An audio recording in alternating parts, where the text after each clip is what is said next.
What's up? Just a question regarding the way you count when it comes to the S's and persons. Do you employ absolute identity or relative identity? Absolute what? Absolute identity or relative identity? When we're talking about, I'm not going to go into the weeds of either one. But I'm just going to keep it very simple on how I count. When I count the essence, we're counting the essence. When I'm counting the persons, we're counting the distinctions of the persons. It's just like anything else that we would count in those categories. Do you use a different method for each, or do you apply the same counting method? It's the same counting that we would do with anything else. And if I'm counting is that absolute or relative? I don't even know what you mean by that. So I wouldn't even be able to answer that. I can give you my understanding of what I mean by absolute, and then we can go from there. All right, go ahead. So when it comes to absolute identity, A must be absolutely identical to B in every way, and there's not going to be any distinctions. When it comes to relative identity, there can be a similarity in sense and a difference in another sense, yet we will still count one. So I assume your position is that when you count the soul to God specifically, you use relative identity because the three hypostases share the same attributes, share the same essential attributes, what makes them God. Am I correct in saying that? It sounds correct, but I think there's something that's off there because we don't hold the hypostasis and the essence to be identical. I didn't say they are. I'm saying based upon what they share, that's what makes them one. Correct? One essence. No, yeah, they share the same essence. Yes.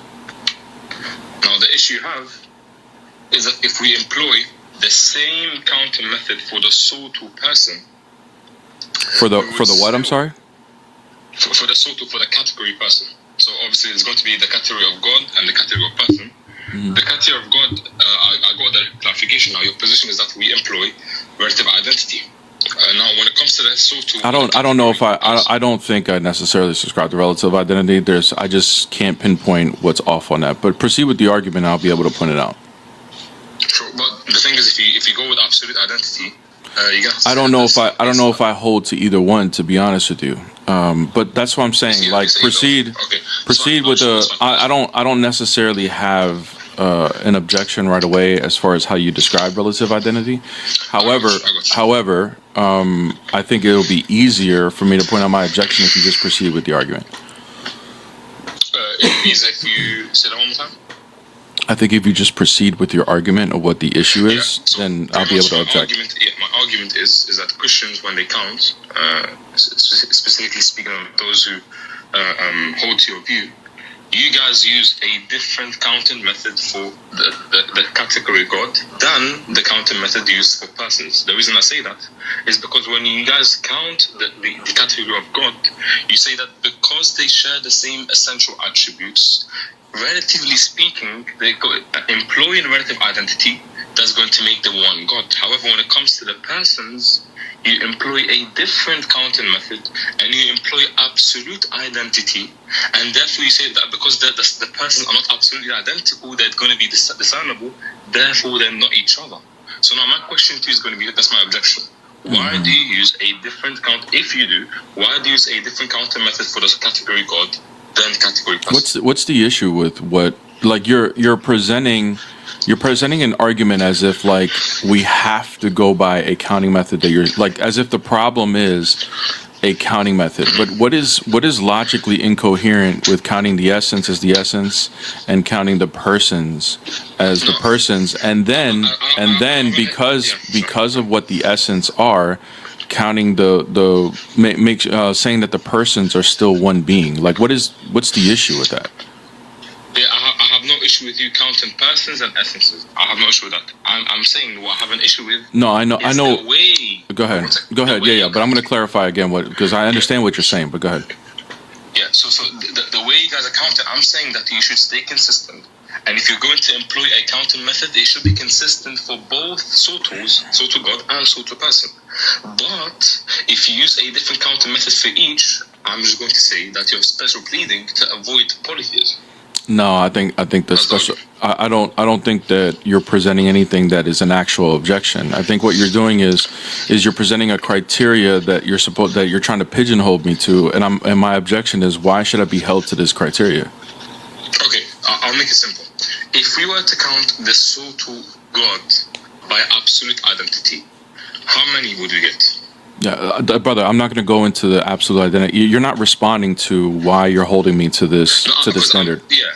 So, like, are you saying the logical contradiction is that because we're counting the essence as the essence and the persons as the persons? Hold on, bro. You're not even letting me finish. Like, how do you saying no if you didn't even let me? I didn't even bring it. Because that's not the point I'm not saying. I understand. Hold on, bro. Hold on. Let me finish. I think you will agree that this is what you're saying. So what you're saying is, because we count the essence as the essence, and because we count the way we count the persons, we cannot say that the persons are one being because we're counting the persons as distinct from each other and the essence is just one, right? Is that what you're saying? No. Okay. Go ahead. Present your objection again then. Yeah, I have no issue with you counting an essence and counting a person. I know. The issue I have, what I'm saying is, you use the same counting method. If you're going to employ relative identity for the persons, employ relative identity for the essence. If you're going to employ absolute identity for the persons, employ absolute identity for the essence. Yeah. I'm simply asking you to stay consistent. Yeah. So you're saying that basically we should say that the three persons are the same person because of the identity, because we're saying that they're the one essence, right? If we're going to be consistent. Is that your objection?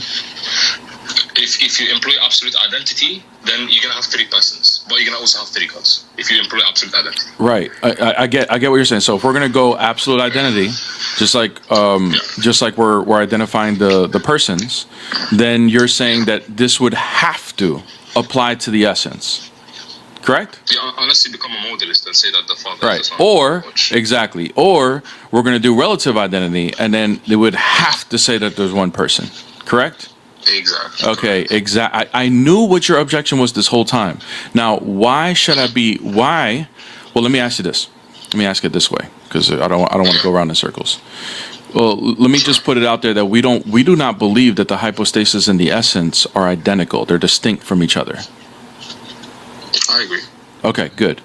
So I'm just putting it out there because there's a distinction. Right? Why should I, and this is my objection, why should I actually have to hold in either one or the other? Why cannot there be because there's a distinction, why can't there be a distinction on what we're counting?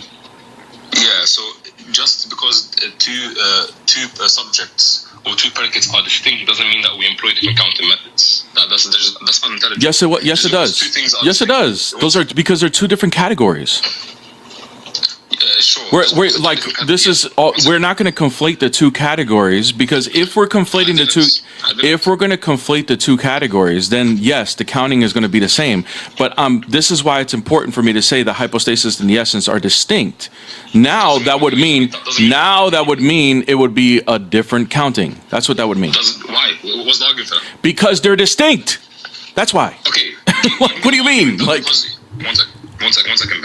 Give me the argument that just because two things are truly distinct that we must use different counting methods for each. What's the argument for that? Because they are not identical. We're counting two different categories. Again, you just beg the question. I know they're distinct. I'm saying, why is it that because they're distinct, we must count differently? Because they're two different things. Let me rephrase. Let me do a different word. Because we're referencing when we're counting in reference to something else. That's why.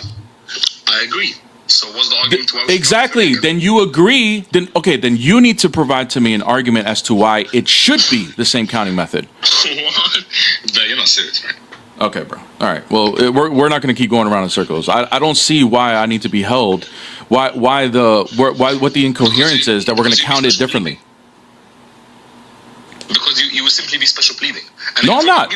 No, bro. I promise. Special pleading would be I don't need to count it because I said so. I'm asking you for the argument as to why I need to count it that way.